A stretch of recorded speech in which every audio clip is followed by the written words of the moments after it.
I want tonight to kind of open you guys' eyes as to how much manipulation goes into this, and that everybody can fall victim to this. This is such a serious thing that's going on in our space, and I honestly think that it is the responsibility of your favorite content creators and your educators out there to raise awareness, because yes, you may think that this is repetitive, but there's always new people that are coming into this space, and we have to look out for these people. It doesn't matter their age, but these are the people that we really have to be paying attention to. So for tonight, we're really going to be talking about safety within this space, within this ecosystem. We're going to talk about scams. We're going to talk about awareness and survival. Because I think that we're getting at a point where this market is growing very fast, and more people are coming in. And as more people do come in, more liquidity, more cash flows into this ecosystem, and of course, that's always going to bring in illicit bad actors. So this is something that I think is really important to me. It should be important to really every educator out there, because safety in the space is something that we can't compromise on, you know. And I guess where I would like to start for tonight is kind of just like an overview, I guess. Right? We got to talk about what safety in the space is, and that there is a dark side to crypto, but by no means should that fear you. It comes down to education, awareness, and community, right? But I'm telling you, every time we see a new wave of people that come into the crypto space, there's a cycle that continues to repeat, right? New people come in, new money starts to show up, a lot of people get new hope, and then people hear about opportunity, they hear about freedom, they hear about the upside, or even like generational, life-changing money.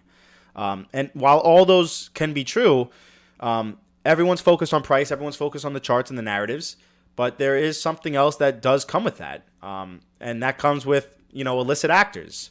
And that's not because of the technology, it's not because, crypto is a scam.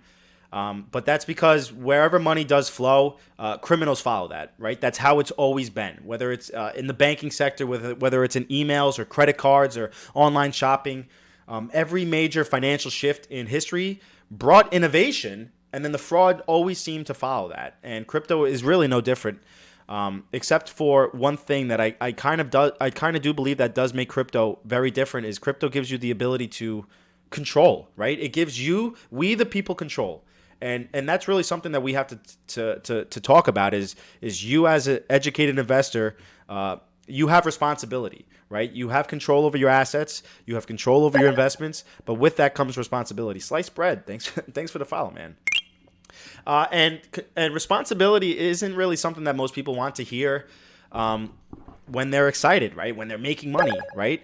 But it's real, and if we don't talk about responsibility openly, new people are going to get hurt, even if they do understand what assets they're holding or how are they investing. But scams in crypto are no longer your mom and pop operations, right?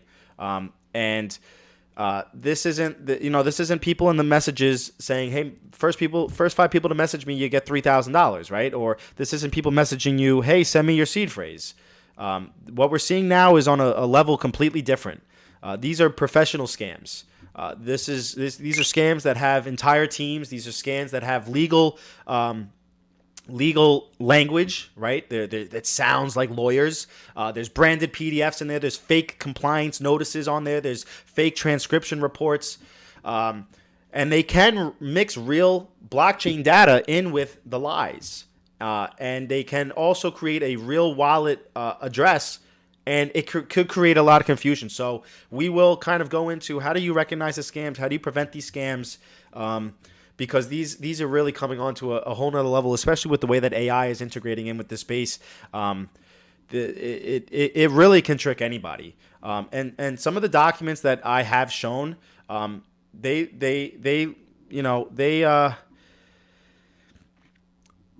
not the ones that the ones that I have shown, but the ones that I have shown them, but the ones that I did receive from this individual, the way that they had set the scam up, it looked more polished than paperwork from real institutions. I mean, it looked real, and they did it intentionally, right? It's almost just a severe manipulation tactic, and they're really honing in on your on your emotions. These scams, they're designed to target people who are intelligent. They're designed to target people who are curious. They're designed to target people who are new to this space, people who don't know yet what is normal in this space and what's not normal. These are the people that haven't built that internal alarm system yet. These are the people that they're targeting. And as adoption grows, as more institutions come in, and as the headlines continue to go on in the news stations and stuff, more people are going to come into crypto every single day for the first time. And the scams and the illicit bad actors, this is not something that's going to just go away. It's not something that's going to shrink. We could do our best as educators. We could do our best as moderators and community members to raise awareness for one another. But newer money is going to attract new predators. That's how it's always been. And the most dangerous thing for a beginner, I believe, is speed, right? Everything in crypto moves very, very fast. Prices move fast. The news moves very fast. Transactions settle fast. And the scammers know how to exploit that speed. And they can use that sense of urgency to manipulate your emotions and manufacture fear out of you, right? They start to push these deadlines. They make you feel like you're about to lose something if you don't act right away. And they do that intentionally, right? And some of the ways that these scammers use this sense of urgency to kind of go after you is they'll say like your wallet is flagged, or your funds are at risk, or there's a compliance deadline, or you have to have immediate action, right? You have to take immediate action. Those phrases, they're designed to shut your thinking off. The fear plus that urgency is going to make people are going to have mistakes. That's the formula that these scammers always use. Once you understand that, you start to see scams for what they are. They are quite literally these psychological traps. And I think that a thing that other people very much underestimate is how little most beginners actually understand about cryptocurrency and verification, right? Blockchains are public. They're transparent, they're verifiable, but most people don't know how to independently check what's real, right? So how do we know whether or not this is real or not? Scammers overwhelm these victims with that information. They can use very long documentations. They can use this very technical language. They can show screenshots of these transactions, and enough noise to that victim will have them stop questioning what is actually going on, and they start complying because they sit there and they say, well, this person obviously knows what it is that they're talking about. And when a mistake happens in crypto, there is no undo button. That's it, right? There's no customer service that you can pick up the phone. There's no chargeback. There's no reversal. The finality is a feature of the technology. It's final. Once it happens, that's it. But it can become a weapon in the hands of these bad actors. So I kind of want to take a little bit of time to not really kind of push fear onto you guys, but to have you guys well adversed and have a little preparation, right? Because nothing damages this space more than somebody losing money to a scam, walking away upset, walking away angry, telling 10 other people that crypto is fake, crypto is a scam. It's not, right? Crypto's not fake, but the scams are real, and they're getting more sophisticated every single cycle. The safest person in crypto is not the smartest person. I'm going to say that one more time. The safest person in crypto is not the smartest person. It's the person who's the most aware. Okay? Awareness is going to beat intelligence 9 times out of 10. Understanding what legitimate platforms will never ask you, knowing that real entity needs your permission, right? Real entities, knowing that they don't pressure you into making a decision, right? Knowing that these institutions, they're not going to message you privately. These are all things that that you should know, right? This is the awareness, and knowing any of that can be preventative of people taking advantage of you, right? Education is not optional here, ladies and gentlemen. This is the dire need for survival in this space. And as more people enter this space, I think that education becomes the responsibility of those who have been here longer. And I don't want to see these educators out here not caring about the education of this, right? We don't want people to walk away. We don't want people to be scared. We don't want to shame people for making mistakes. But we want to kind of share that excitement with them that this space is hopeful. And we don't want their lack of understanding to turn into a regret before they actually understand what this space has to offer. Crypto is not dangerous because it's complicated, because it's complex. Crypto is dangerous when people don't slow down long enough to learn it. You have to understand what it is that we're talking about. I think that the awareness and the education is the biggest part of it. And guys, smart people fall for scams all of the time. And it has nothing to do with your IQ, but it has everything to do with psychology, right? Too many people are staying silent when they do get scammed because it's fucking embarrassing, right? People don't fall for scams because they're stupid. They fall for scams because they're human. It's because they're human. Excuse me. And I think that the scammers understand human behavior better than most people, right? They understand human behavior better than most influencers, and honestly, they're better at most of the people. They're better at targeting the emotions than the markets are, right? Than the marketers are. They're much better at targeting your emotions because it's all about psychology. If they can't sell you on a project, then they don't make a living. They don't have enough. The scammers are not coming in to target your intelligence. They're coming in to attack your emotions, right? They know exactly what buttons to press to trigger that fear in you. And that fear can lead to urgency, and that urgency leads to dependence on them. And then here comes the authority, the confusion, the hope, the pressure. They don't need you to be dumb. They just need you to be rushed. They need you to be stressed out. They need you to be afraid of losing something that you care about. And once that emotional state starts to kick in, the logic completely takes a back seat. And I think that that's why so many victims say the same thing afterwards. I don't know what I was thinking. I should have known better. It felt off, but I panicked, right? They're not excuses, but they're clues as to what are the tactics that these scammers are using to target these people. Sure.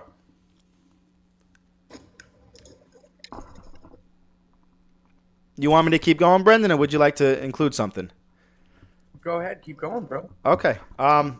Yeah, these are clues of how these scammers are coming in and targeting these people, right? Because when they can make you nervous, your decision making is altered. Your decision making changes. You stop evaluating and you start reacting to what it is that is coming in at the surface level. These scammers are manufacturing a state of emotions intentionally in you. They use authority to kind of lower your defenses, right? Oh, they know better. And they are very good with the documentations that they're showing, right? These fake departments, the legal language that they're utilizing, the compliance language, they want you to make you feel like you are dealing with something that is actually official, something that's above you, something that you shouldn't question too much. And that authority creates obedience in the viewers. Especially environments that people don't necessarily fully understand yet, right? They don't want to question the guy that I don't know. They feel this. They're in this position where they don't feel like they can question this guy because they are at the bottom of the totem pole. And then on top of that emotional state, they start to layer in this time sensitive. Immediate action is required. There's a deadline. There's a final notice. There's this critical sense of urgency that they start to push in. And it makes you feel like you don't have time to double check or ask somebody else to step away and think about what it is that they're telling you. And that's the moment that I think that most people kind of do jump into it because they feel like they can't slow down. And if you can't slow down and double check things, you become very vulnerable. And they also use confusion, right? They overload you with information. They use this technical language, these long explanations, data that you may not fully understand yet.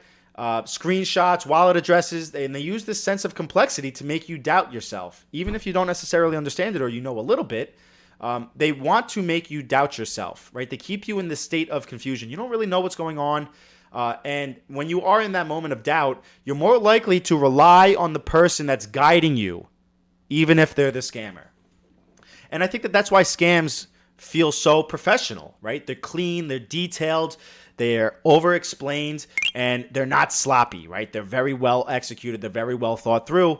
Well, that's the goal, right? That goal is submission, right? They want you to sit there and allow them to do what they can do. Don't ask too many questions. And the smarter that you are, the more dangerous that certain scams can actually become. Because the intelligent people often try to reason their way through the red flags instead of actually realizing that, hey, this is a warning, and I'm going to reason with this warning. I'm not trusting my gut, but I'm trusting my brain. They assume that there must be a logical explanation to something, right? They assume that there's something missing. They can assume that they're that they're thinking way out of the box here. So sometimes even the smartest people, they ignore their instincts or their gut feelings, right? Because they feel like there has to be a logical explanation as well. And the scammers can utilize that as well. They can also target some of the smartest people out there. They don't want you to feel confident. They don't want you to feel. They want you to feel like you're just uncertain enough, just confused enough, just emotional enough to comply with them. You're just unsure enough to accept their guidance. And you're just anxious enough to respond to their urgency, to move fast enough for them. And I think that another thing that is really powerful is hope hope in here, right? It's not just fear. They don't just use fear, but hope can also be a weapon in this space as well.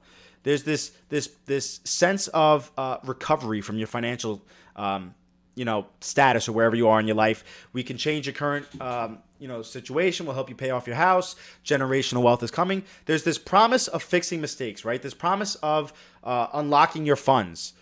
There is this promise of getting back something that you think that you already lost in the last cycle. And when somebody is emotionally invested into it, that logic can quite literally become negotiable if the person sitting across the table from you is just a well enough manipulator. And I think that that's the time that people become very shameful when they do fall victim to these scams, because the victims don't want to admit what happened. They feel embarrassed. They feel like they should have known better, and they don't talk about it. So they don't talk about it, which means that the scams don't get exposed, right? And that means that the next person that's talking to them is going to fall into the same trap because they didn't know any better. The silence in this space is helping the scammers more than anything else.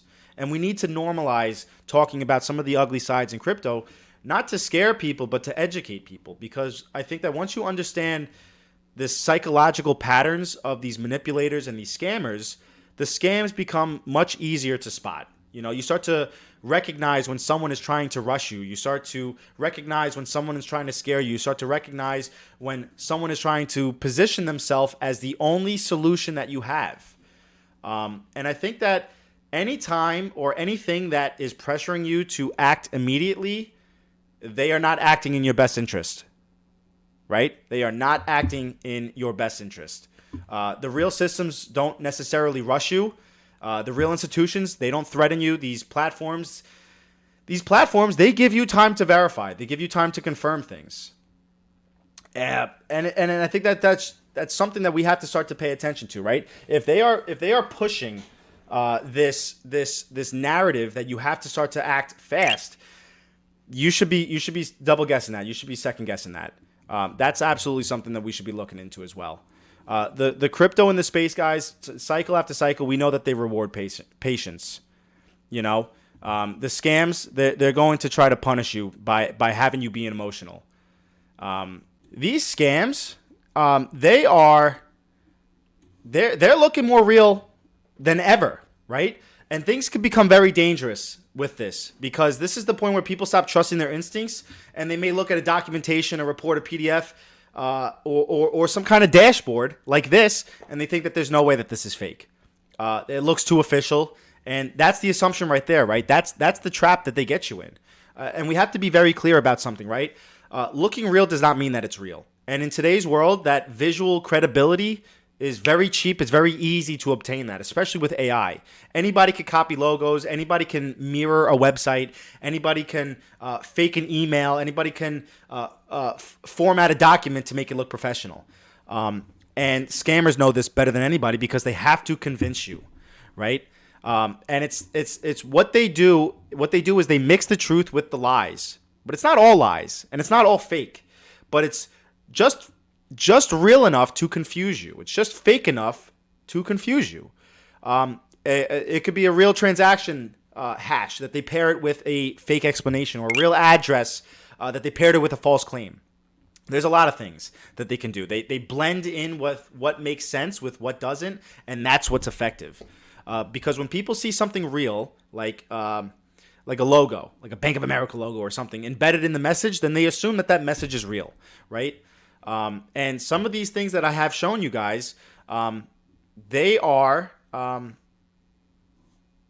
they sound official. They look official. And most beginners don't understand this yet, right? They don't understand most of this right now.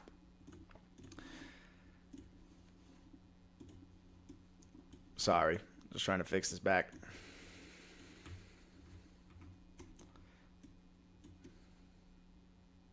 That looks like shit.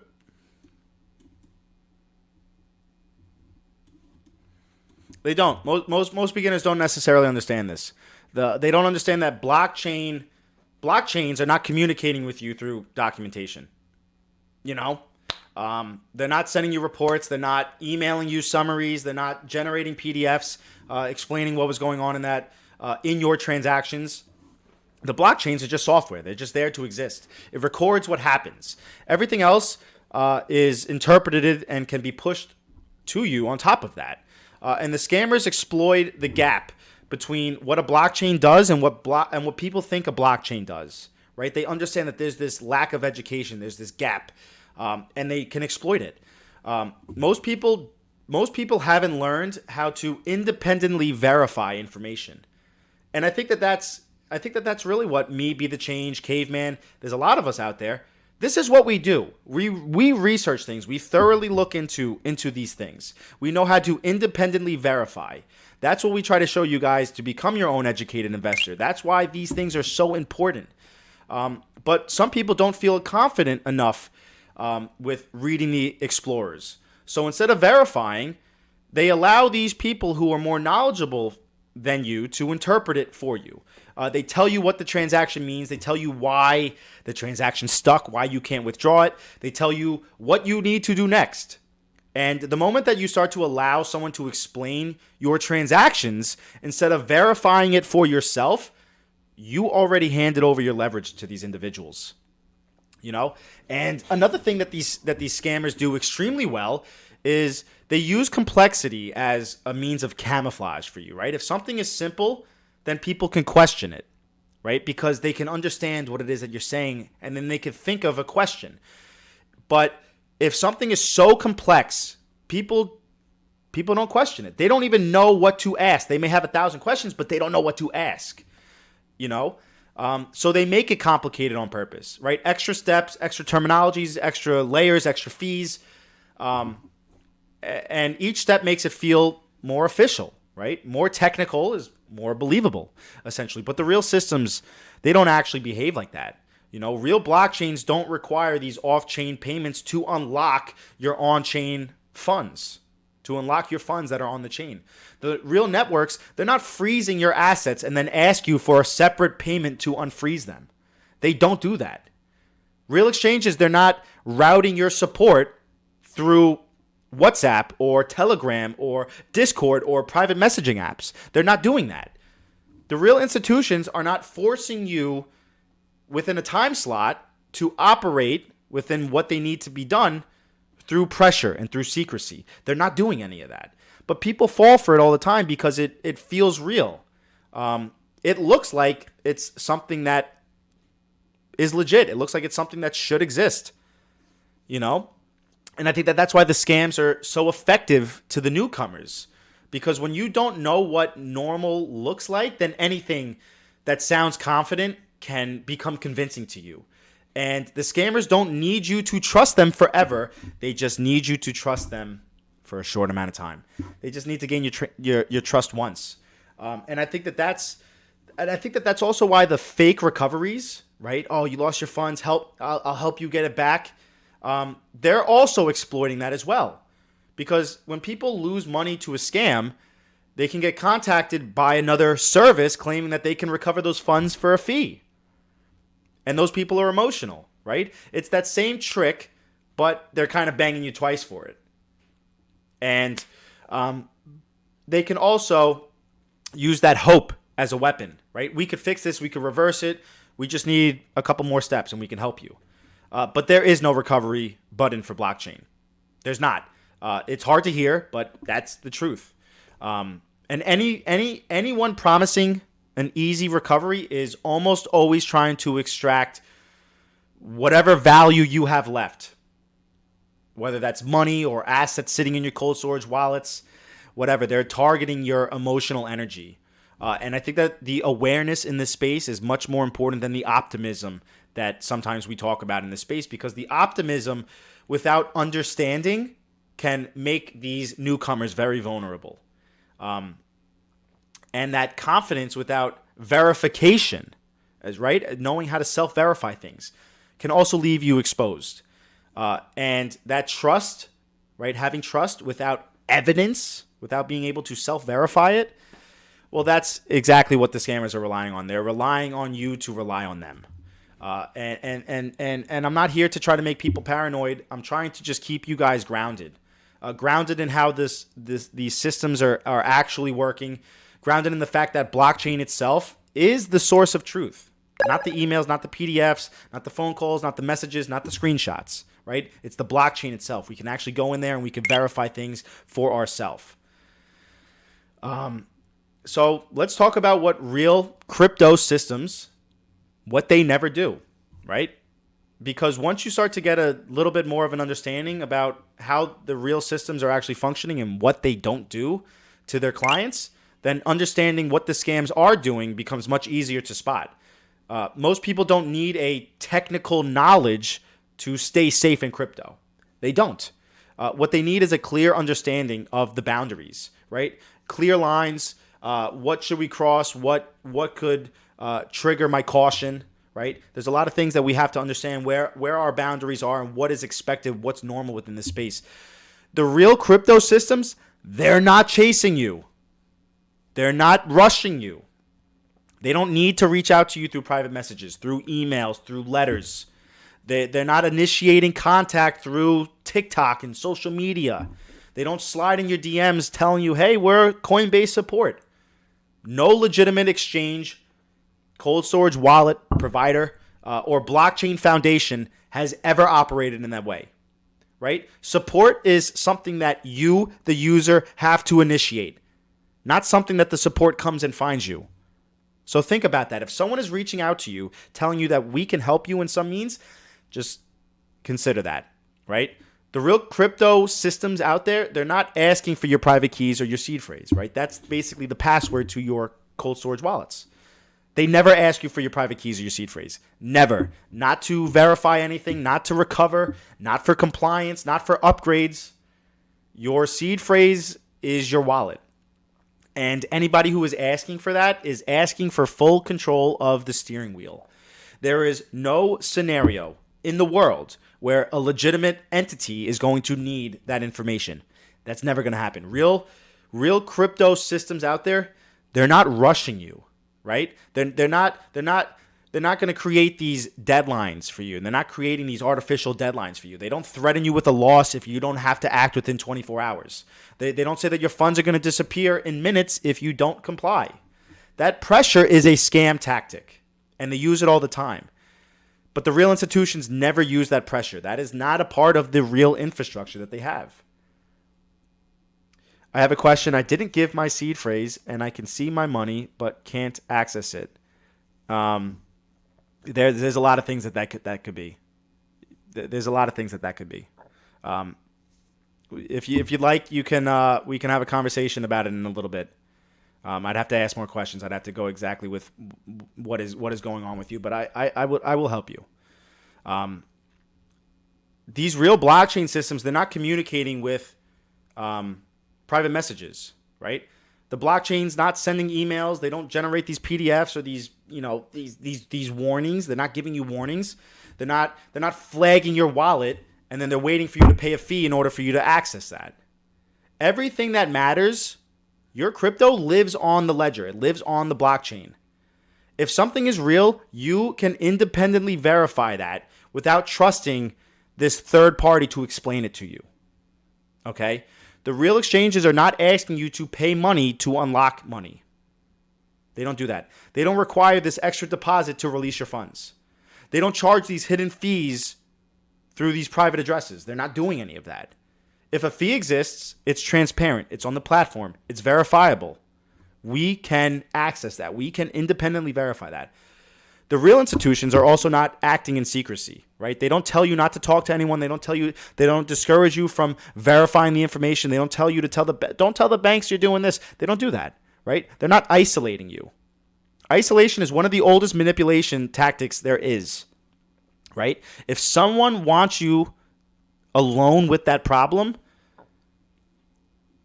and they're the only solution, that's a red flag. That's a big red flag. Once you start to process and internalize these boundaries, something very powerful happens as an educated investor, right? You stop needing to analyze every single detail. You don't have to go through every message and try to decode it. The moment that one of these pickup lines that they throw your way, you can slow down, you can analyze, and hopefully you do step away. But that's the real protection. The real protection is that, just pausing for a minute, thinking about it, asking people. The scams are relying on momentum. They rely on you continuing to engage. They rely on your emotion carrying you forward. The moment that you pause, you take away their power. The moment that you stop responding, that leverage that they have over you is gone. It's gone. And here's something that's really important to understand. The real crypto systems out there, they're boring, right? They're predictable. They're transparent. They don't escalate things. They work. If something feels like it's theater or it's emotional or urgent, right? Oh, you got to send us money to unlock this. It's usually not real, right? Blockchain works. Blockchain works. This is why people who understand the basics are so hard to scam. Not because they know everything, but because they know enough to recognize when something doesn't belong there. A little bit about self-custody, right? And this is probably one of the biggest aspects for you guys to protect your assets. But with self-custody, and it's a blessing. Self-custody is a blessing, but there's a lot of responsibility with that. And I really don't want to rush past this part because every crypto investor out there that is a professional investor has self-custody. They have a cold storage wallet. They understand that me owning my assets is my leverage. That's my strength. That's how you can become your own bank, right? You have the power to do what you want with the assets. No one is holding that money for you. This is one of the parts that I think does matter the most, right? Self-custody is one of the greatest gifts that crypto gives you. But it's also one of the biggest responsibilities that you have as an educated investor. If you don't respect that responsibility, that self-custody can become dangerous very, very, very quickly. Self-custody means that you're the bank. Not metaphorically, but literally. You are the bank. There is no manager or higher up that's watching over you. No one's watching over your funds. There's no fraud department. There's no escalation team. There's no undo button. When you hold your own keys, you have control of your own outcome. And it can become very empowering, but it's very unforgiving. And the people who get hurt the most in this space are usually the ones who didn't fully internalize the difference between the self-custody and that responsibility. So cold storage wallets are kind of like USB sticks. Hold your crypto, very beginner friendly. But they exist for one reason, right? They exist to remove temptation, reduce your exposure, and to eliminate any unnecessary risks. That's the whole purpose for it. They are about acknowledging reality, right? If your private keys, your password, touches the internet, then your assets are at risk. Then those things can be exposed. If something is always online, it is always reachable. Cold storage wallets introduce security. They introduce this distance and that distance creates protection for you as the consumer. But a hardware wallet doesn't necessarily make you invincible, right? But it forces you to slow down. It forces you to physically approve transactions. It forces you to interact intentionally instead of impulsively. And it does create a friction. But that friction that it does create that forces you to slow down is a feature. It's not a downside to it. But most scams succeed because they can exploit that speed, right? The cold storage wallet, in a sense, kind of slows you down. It kills that speeds.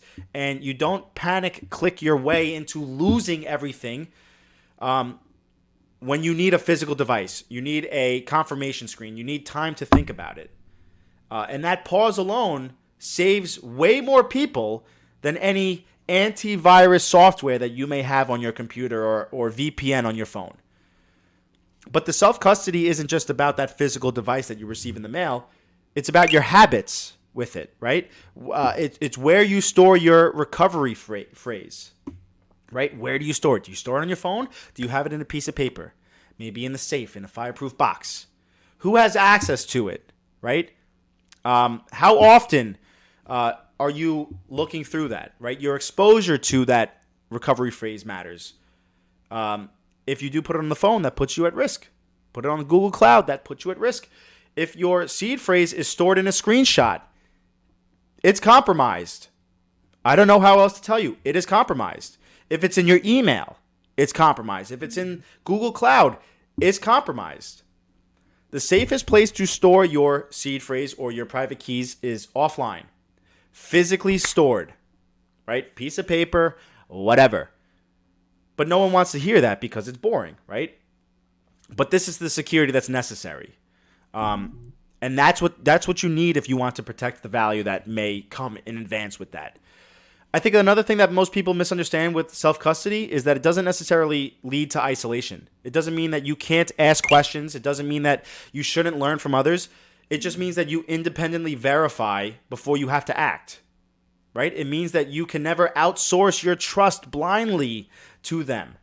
These cold storage wallets, these self-custodies, a lot of them have support that you can talk to.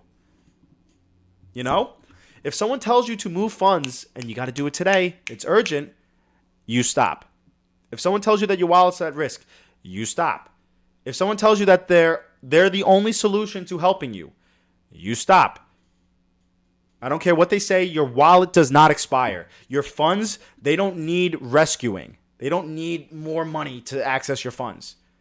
Your crypto doesn't require permission to sit on the cold storage wallet. But most losses happen because people didn't know much, right? Not because it's not because they didn't know much, but it's because they acted while they were emotional. Fear, excitement, hope, pressure, all of that. The self-custody demands emotional control. That's also a part of the responsibility. If you don't have it yet, the best protection for you is reducing your exposure until you have that stoicism. There's nothing wrong with starting out small in this space, right? I'm not telling you to go all in. There's nothing wrong with learning slowly. There's nothing wrong with prioritizing your safety over the speed. But what is dangerous is pretending that you're ready for self-custody before you actually are. Because the scammers will punish you for your impulsiveness. But whether it's the cold storage habits, your cold storage devices, or your good or bad habits, that slow decision making, all of that, when you combine it together, that's not there to just help you protect your investments, but they also protect your mentality. They protect your confidence. They give you room to think, right? Room to verify. They give you room to breathe. And I think that that's what keeps people in this space long enough to actually see the benefits that are behind this space. So how do we verify, right? How can we independently verify things? You don't need to be an expert to independently verify stuff. You don't need to know every technical detail, especially not with AI out. You don't need to understand code or learn, the difference between all these different protocols. So don't think that you need to know everything to independently verify. You don't. But you need to know where to look in this space in order to find the truth. And all of that truth can be found on chain. The blockchain itself is the source of truth. Everything else, it's bullshit. Everything else, bullshit. You can independently verify something without having to ask somebody. Once you can independently verify, you can almost eliminate 99% of the scams out here. That on-chain data does not need interpretation from a fucking stranger. That on-chain data doesn't need urgency. That on-chain data doesn't need persuasion. It either exists or it doesn't. It's either we can prove it or we could disprove it. There is no middle state that requires something else to guide you through it. No. It's either yes or no. That's what that independently checking that data shows us. And the scammers, they try to replace that self-verification with their 1001 excuses, with all of their explanations. Instead of letting you see it for yourself, they're going to talk to you. They're going to summarize what is actually going on instead of letting you confirm it. They're going to tell you what blockchain means or how is it doing or what's going on instead of you allowing the blockchain to speak for itself. That's the verification, it's not hard. But that verification, if you can do it, and everyone can do it, that completely removes their leverage. It completely removes their leverage. The moment that you stop engaging with their explanations and start engaging with the facts, you can verify it on chain, their control is gone. Their control is gone. But that self-verification doesn't mean that you need to know how to read the explorers every single day. But what it does have you do, that self-independent verification, it slows you down. And you can refuse to act until you can confirm something yourself. It means that you're comfortable saying, as an educated investor, I don't understand this yet, so I'm not moving anything. That will protect you more than I ever could. I don't understand this yet, so I'm not moving anything. That is your best means for protection. Guys, I want to thank you guys so much for tapping the screen, sharing out the live, reposting it. Every dollar that is donated tonight will be matched by multiple other content creators, and it will be donated to a victim of scam. We'll get into that a little bit later, but I want to thank you guys so much for supporting everyone in the comments, everyone that's tapping the screen, everybody that's donating. Thank you guys so much. We are making real change in this community, and I couldn't have done it without you guys. I want you guys to also understand that the silence in this space is not dangerous, right? Nothing breaks because you take your time. Nothing is going to expire because you had to call somebody and confirm it. Nothing is going to disappear. Nothing is going to disappear. That sense of urgency it's going to be real tomorrow. If something is legitimate, it's not going to punish you for slowing down. And that's where you can get your confidence. Not from knowing everything, but knowing when to slow down. Knowing when to act and when not to act. And a lot of people think that safety means constantly watching your wallets and checking up on things. In reality, the safety, I believe, comes from reducing the amount of moments that you have in your life where you have to make a decision, right? If you can reduce the amount of decisions that you can make in this space, that is probably one of the safest things that you can do for yourself. And I think that's why that cold storage wallet works, right? That long-term hold. That's why long-term holders get scammed way less than active traders. Okay? Long-term holders get scammed way less than active traders because less movement means fewer opportunities for a mistake.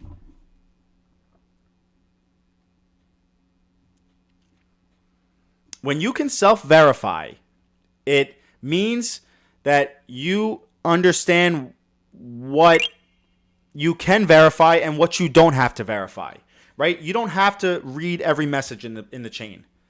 You don't need to prove every claim within this chain was wrong.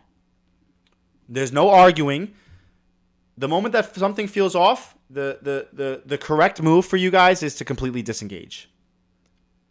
These blockchains, they're not arguing with you. They're not pressuring you. They're not negotiating with you. They simply exist. They are a tool. The more comfortable you become with saying, not right now, not yet, the safer that you become in this space. That's how you mature. Scams rely on the people that can't wait. They know how to target that emotion. So scams are going to increase as adoption continues to grow.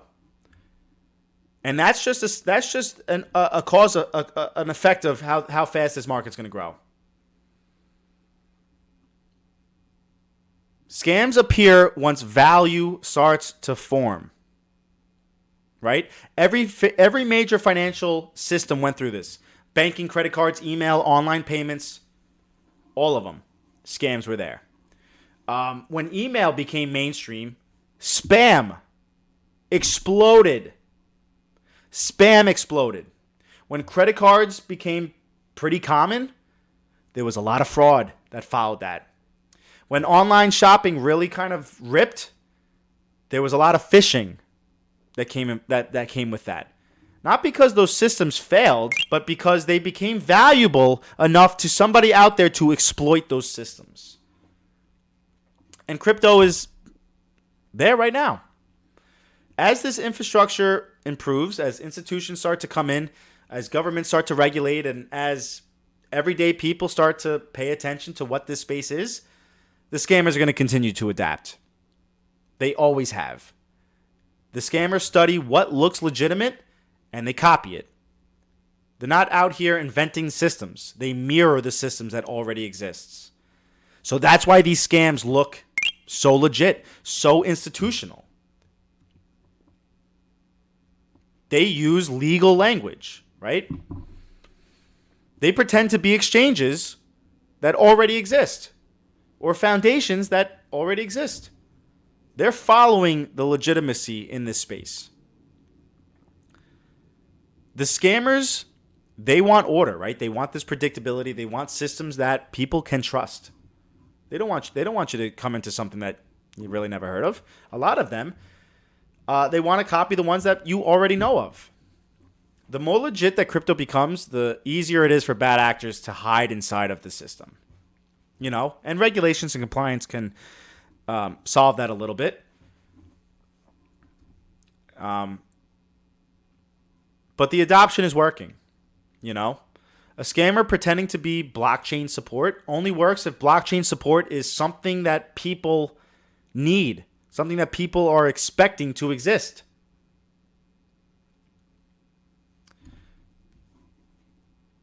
The fraud is following the structure. You know, so it's an indicator that we are moving in the right direction.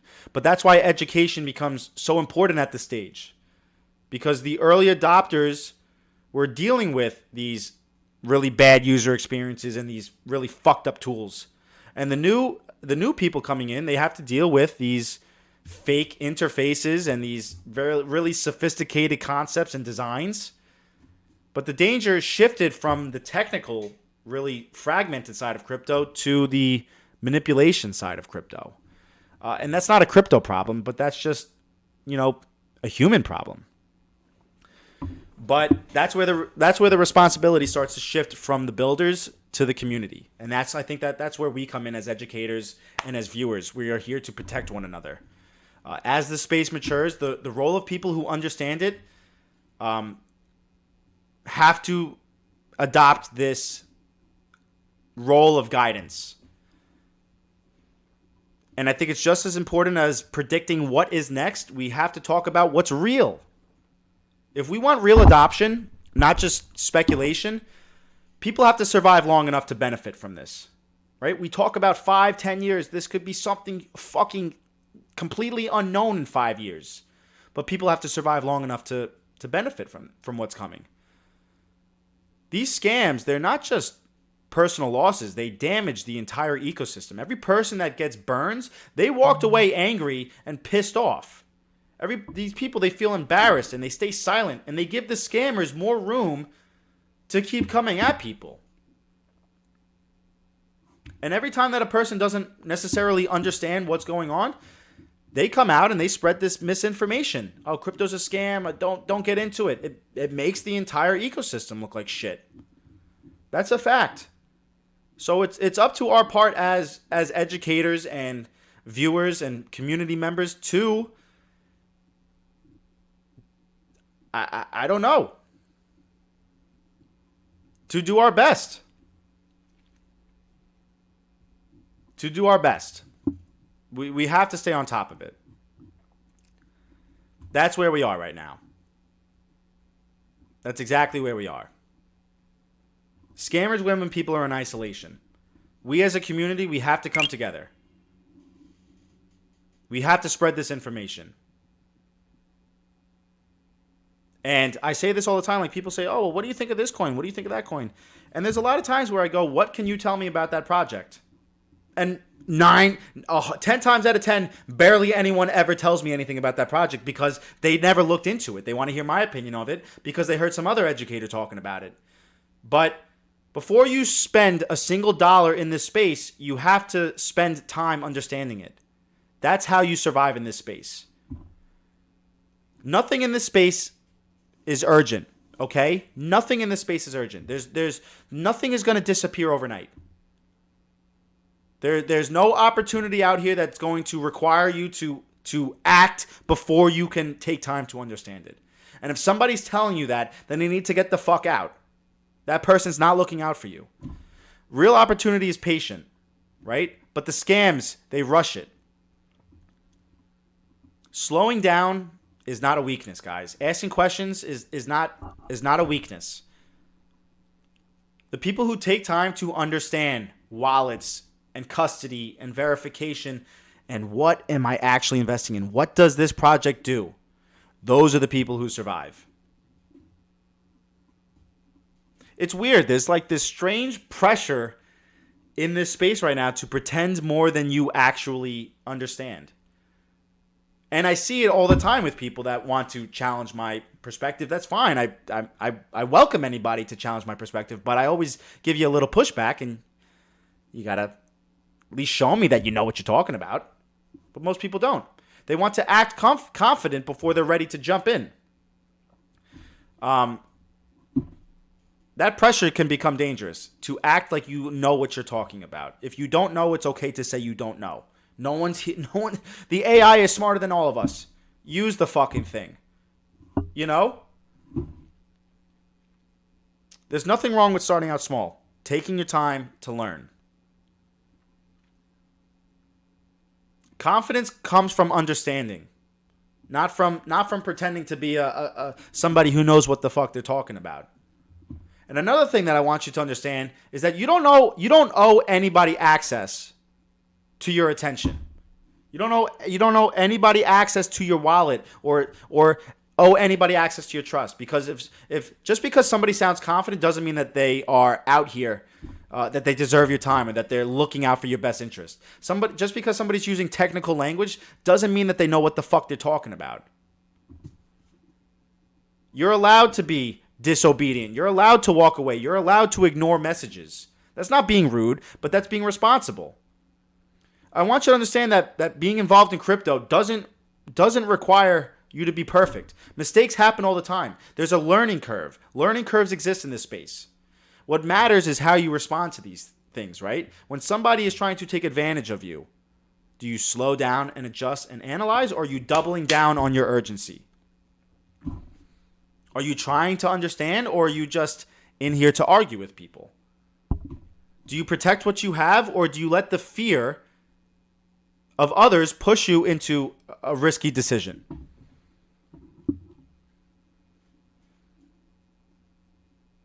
The panic causes people to make things much worse. The best thing you could do is maybe have some emotional stability, right? Being calm. And I guess one of the last things that I want to tell you is that nobody who genuinely wants to help you is ever going to rush you. Real educators are not going to pressure you. The real builders aren't demanding secrecy, right? Oh, you can't tell anybody. Don't tell your bank. The real platforms are not threatening you. Anyone who's trying to override your thinking or your ability to think, they're not on your fucking side. They're not on your fucking side. You don't win by moving the fastest. You win by making the fewest irreversible mistakes in this space. So don't invest $1 until you understand some of these things. But it's funny, some people want to go all in on projects that they quite clearly don't fucking understand. There's no shame with being new, but there is a danger in pretending that you're not new. There's a big danger in that. Crypto is not like my gut feeling. It's not like intuition, right? That goes against how traditional finance has trained you to think if you invest in stocks and bonds. In the old systems, these mistakes, they could be reversed. Mistakes could be fixed in the old systems. The banks could step in and help you sometimes. But in crypto, that responsibility shifts to you. It's entirely on you. And it's not a fall or a down point of crypto, but that's the entire point of it. You don't have to rush into that responsibility before you're ready. Learning slow, you're not losing anything. That's how you protect yourself. If somebody's telling you, you got to keep this between us, or don't ask too many questions, run. Run. The scams, they need the silence. The legitimacy, they survive in daylight. They completely survive in daylight. And you need to understand that crypto is not about being fearless, right? It's about being disciplined. The fearlessness gets people fucking wrecked. But that discipline keeps people alive long enough in this space to see the benefit of what is to come. That discipline, yeah, it's boring. That discipline looks like double checking things, right? It looks like I'm going to wait overnight. I'm going to think about this. That's what the discipline is. And if you ever do feel like emotionally activated about things, excited, scared, pressured, hopeful, or desperate, that's the moment that you should do nothing. Doesn't matter what the charts are doing. If you feel emotional, that's the moment that you should be doing nothing. Crypto punishes the emotional person more than any other financial system out there in the world. The people who are last are not the ones with the strongest opinions, but they're the ones that have the most amount of discipline in terms of their emotional control. Those are the people that win. And the way that people lose isn't always from bad investments, right? A lot of losses come from good investments, but they just handle it poorly. They're sending funds to the wrong addresses, or they're interacting with sketchy links. They're trusting the wrong person. They're clicking before thinking. And they're acting on something before they actually take time to understand it.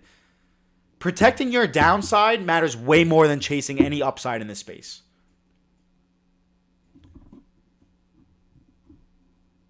And another thing, there's no such thing as official blockchain support.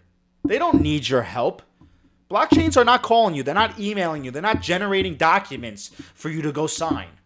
They don't need you to fix anything. The blockchain does exactly what it was built and designed to do. Record transactions. Everything else, that's humans. If someone claims that the blockchain needs your cooperation or your attention, no, motherfucker. No, it doesn't. And asking for help publicly in the chat is much safer than asking for help privately. Can we get that clear? Can we get that clear? Scammers thrive in these private conversations. The real educators are thriving in these open spaces. That's why they always say, message me privately for $5,000. If you have a question, ask it in public. Okay? Hopefully somebody will help you. If someone truly wants to help you, they don't mind getting a second opinion. If they don't know, they should feel confident in their knowledge and their unknowledge to say, I don't know. Let me find out for you. Let me see if I can help you. But you should also be able to verify things, right? I'm not going to mind if I tell you something and you want to take time to verify that. I don't mind that. People get upset when you slow down because these people are benefiting from you speeding up and making mistakes and becoming emotional. Crypto's not disappearing overnight, ladies and gentlemen. The markets go up, the markets come down. But your knowledge on how to protect yourself, that knowledge is going to compound. And hopefully you could pass that on to somebody else because there's going to be a lot of newcomers in here. Taking your time to understand wallets, custody, and self-verification is not going to make you late to the space. But what it is going to do is it's going to make you resilient. That's how you get that long-term success here, is knowing how to protect yourself.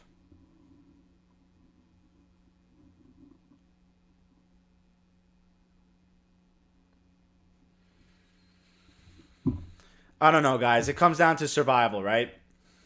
If you take one thing out of this entire life, right? If you are only going to remember one thing from this conversation, crypto is not a fucking game. It's not a lottery ticket. It's not a shortcut. Crypto and blockchain is a tool. It's like every other tool that's ever been created. It could either help you build your future or it could destroy your future. But that depends on how the human wants to use it. Most people in the space, they don't lose because they picked the wrong asset. They lose because they weren't ready for the responsibility that came with owning that asset. They lose because they confused excitement with their understanding of the space. They lose because they moved too fast before they slowed down and learned. And they lose because they trusted the noise instead of verifying it for themselves.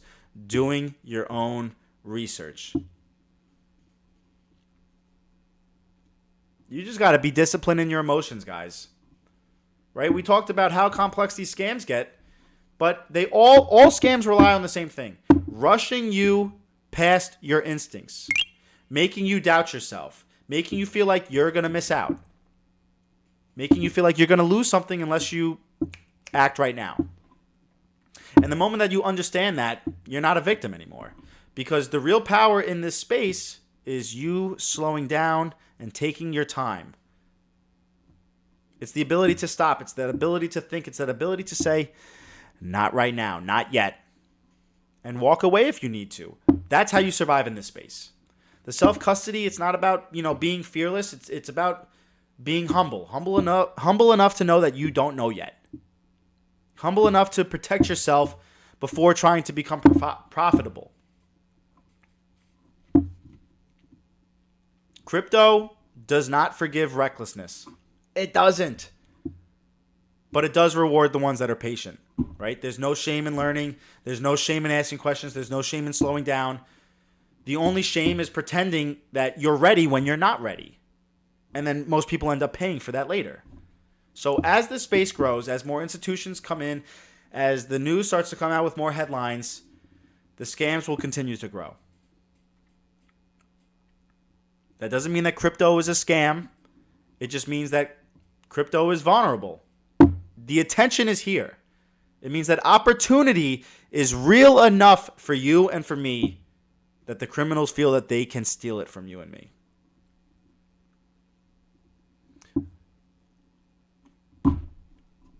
I don't know. If you can't protect $100, you're not going to protect $100,000. If you can't slow down under pressure, then you're not going to survive success.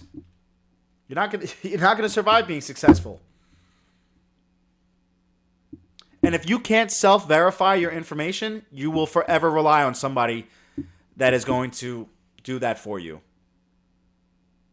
Crypto was built to remove the middleman, including the people who think for you. So please take your time. Learn the tools. Understand custody. Understand crypto and blockchain is about finality. Respect the finality. Slow down. Take your time because once it's done, it's done. Learn how to verify independently. Question the authority. Question them. and trust the math over the private DM. There is no real opportunity out there that is going to punish you for thinking. If something is pressuring you, isolating you, rushing you, scares you, or is asking you to trust without you verifying it, it's not here to help you. The real systems out there, they don't need to manipulate you.